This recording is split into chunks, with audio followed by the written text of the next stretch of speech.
کہتے ہیں یا ایھا الذین آمنوا ان تتقوا یجعل لکم فرقانا ویکفر عنکم سیئاتکم ویغفر لکم واللہ ذو الفضل العظیم۔ کہتے ہیں یہ ہے اصل آیت، لیکن مرزا قادیانی نے تحریف کر کے اس آیت کا یہ بنا دیا یا ایھا الذین آمنوا ان تتقوا اللہ یجعل لکم فرقانا ویکفر عنکم سیئاتکم ویجعل لکم نورا تمشون بہ۔ کہتے ہیں یجعل لکم نورا تمشون بہ، مرزا قادیانی نے داخل کیا ہے، و یغفر لکم واللہ ذو الفضل العظیم خارج کر دیا ہے۔ اب سنیے، یہ وہی طرز ہے جو میں نے پہلے بیان کی تھی۔ حضرت مسیح موعود علیہ السلام بعض دفعہ ایک جگہ نہیں، مولوی صاحب کے کوئی یاد نہیں ہوگا، کہیں رہا ہوگا،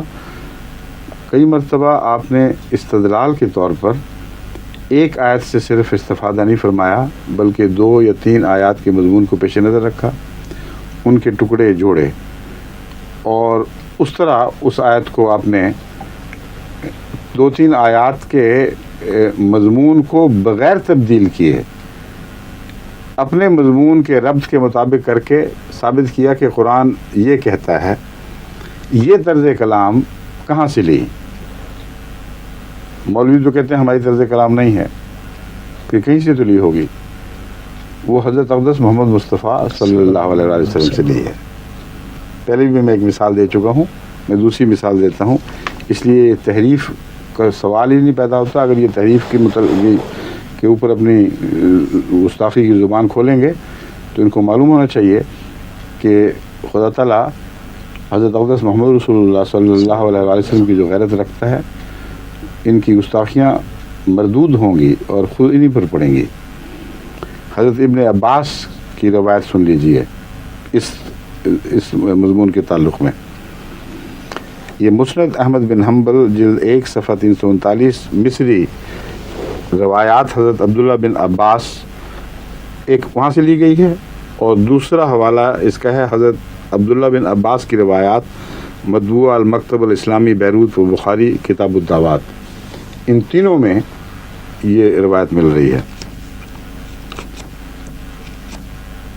حضرت ابن عباس فرماتے ہیں کہ ان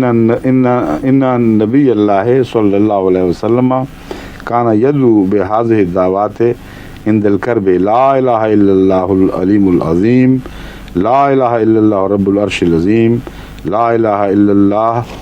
رب السماوات السبع ورب العرش الکریم۔ حضرت صلی اللہ علیہ وسلم نے علی ترتیب یہ جو مضمون بنایا ہے، یہ سورہ توبہ کی آیت 130، سورہ المومنون کی آیت 87 اور 117 کے بعض حصوں کو اکٹھا فرمایا ہے۔ جس پر قرآن نازل ہوتا ہے وہ نعوذ باللہ من ذالک، اس پر تحریف کے الزام لگاؤ گے؟ قرآن سے استفادے کے مختلف رنگ ہیں، اور جس نے بھی حضرت اقدس محمد مصطفیٰ صلی اللہ علیہ وسلم کے رنگ سیکھے ہیں اور اختیار کیے ہیں، اس پر کسی قسم کی زبان دراز نہیں کی جا سکتی، اگر کرے گا تو گستاخی ہوگی۔ اور یہ میں آپ کو بیان کر رہا ہوں، حضرت مسیح صلی اللہ علیہ وسلم نے اس رنگ میں بعض دفعہ استدلال کرتے وقت ایسا فرمایا، بعض الہامات میں بھی آپ کو مختلف آیات کے ٹکڑے جو ہیں وہ اکٹھے الہام ہوئے، اور اس کی مثال میں کل مولویوں کے الہامات سے بھی دے چکا ہوں، آج کل کے مولویوں کے نہیں، پرانے بزرگ تر مولوی جن سے خدا کا خوف بھی رکھتے تھے، انہوں نے الہامات کے دعوے بھی کیے، ان کی کتابیں شائع ہوئی ہیں، ان کے مریدوں نے کتابیں شائع کی ہیں، ان میں مختلف آیات کو مختلف جگہ سے اٹھا کر ایک مضمون کی صورت میں خدا تعالیٰ نے ان پر الہام کی، اور ثابت ہوا کہ یہ جو سنت ہے یہ اللہ کے منشاء کے مطابق تھی۔ ان مولویوں پر ثابت ہو، ہم پر تو ہے ہی ثابت، ہمارے لیے تو سنت کافی ہے، حضرت محمد رسول اللہ صلی اللہ علیہ وسلم کے متعلق حدیثوں میں یہ بات مل جائے بہت کافی ہے۔ لیکن یہ چونکہ اپنے مولویوں کو بہت عظمت دیتے ہیں، میں یہ بتانا چاہتا ہوں کہ ان پر بھی ثابت ہوا آخر کار کہ اللہ خود یہ کام کرتا ہے، جب اللہ یہ کام کرتا ہے تو پھر محمد رسول اللہ صلی اللہ علیہ وسلم نے اللہ سے یہ رنگ سیکھے، اور جو حضرت محمد مصطفیٰ صلی اللہ علیہ وسلم کے رنگ سیکھتا ہے اس پر اگر تم زبان تان دراز کرتے ہو تو تمہارا ہی حصہ ہے، تمہارا ہی دل گردہ ہے۔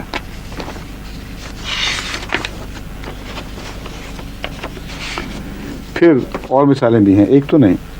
جامع ترمذی ابواب الدعوات باب ما یقول اذا دخل السوق کہ دعوات کے بیان میں کہ انسان کیا کہے جب بازار میں داخل ہو۔ حضرت اقدس محمد مصطفیٰ صلی اللہ علیہ وسلم کے متعلق روایت ہے، قال من دخل السوق فقال لا الہ الا اللہ وحدہ لا شریک لہ لہ الملک ولہ الحمد وَلَهُ الْحَمْدُ يُحْيِي وَيُمِيتُ وَهُوَ حَيٌّ لَا يَمُوتُ بِيَدِهِ الْخَيْرُ وَهُوَ عَلَى كُلِّ شَيْءٍ قَدِيرٌ۔ اس کا ترجمہ یہ ہے کہ جو بھی بازار میں داخل ہو اور یہ کہے لا الہ الا اللہ، اللہ کے سوا کوئی معبود نہیں، وحدہ لا شریک لہ، وہ ایک ہے، اس کا کوئی شریک نہیں، لہ الملک، بادشاہت اسی کی ہے، وَلَهُ الْحَمْدُ، اور سب تعریف بھی اسی کی ہے،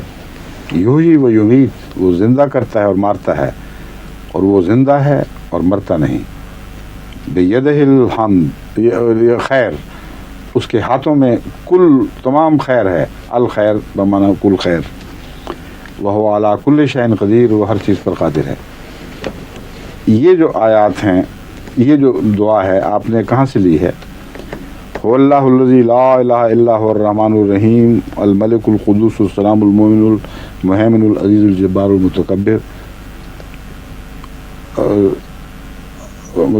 الخالق البارئ المصور، یہ آیات ہیں، آیات میں مختلف ٹکڑے ہیں۔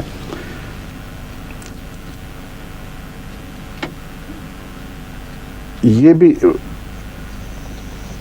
اللہ علیہ وسلم کی دعا ہی ہے،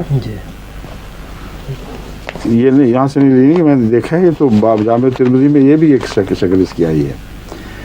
کہ بازار میں داخل ہونے کی ایک دعا وہ سکھائی حضور اکرم صلی اللہ علیہ وسلم نے، جو قرآن کریم کی مختلف صورتوں،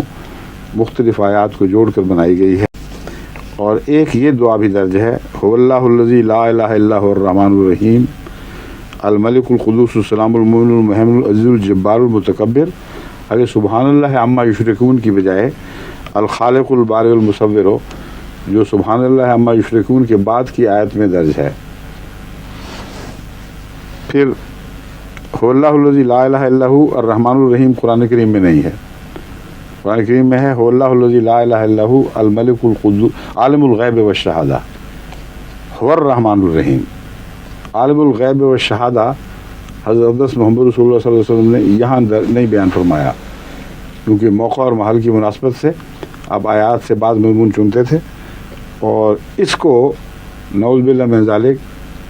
کوئی شریف النفس انسان تحریف قرار دے ہی نہیں سکتا۔ اگر قرآن چھپے ہوئے معلوم موجود ہیں، اس زمانے میں صحابہ کو علم تھا کہ اصل آیات کیا ہیں، تو تبرک کے طور پر ایک حصہ یہاں سے لیا، ایک حصہ وہاں سے لیا، موقع اور محل کے مطابق ایک مضمون سجا لیا۔ یہ سنت محمد مصطفیٰ صلی اللہ علیہ وسلم ہے، اس میں کوئی نیت خرابی کی شامل ہو ہی نہیں سکتی، کیونکہ آپ کے قلب مطہر پر ہی قرآن نازل ہوا تھا۔ اس لیے ان مولویوں کو میں سمجھانے کی کوشش کر رہا ہوں، عقل کریں، خدا کا خوف کریں۔ اس طرح زبانیں دراز کرنے سے آپ کا کوئی مقصد حاصل نہیں ہوگا، سوائے اس کے کہ حضرت اقدس محمد رسول اللہ پر اعتراض کی نحوست آپ کے حصے میں آئے گی۔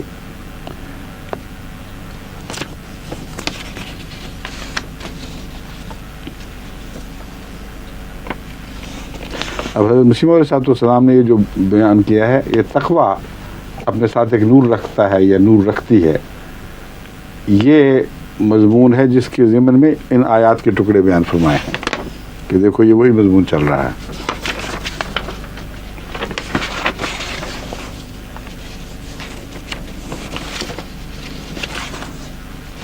یہ تو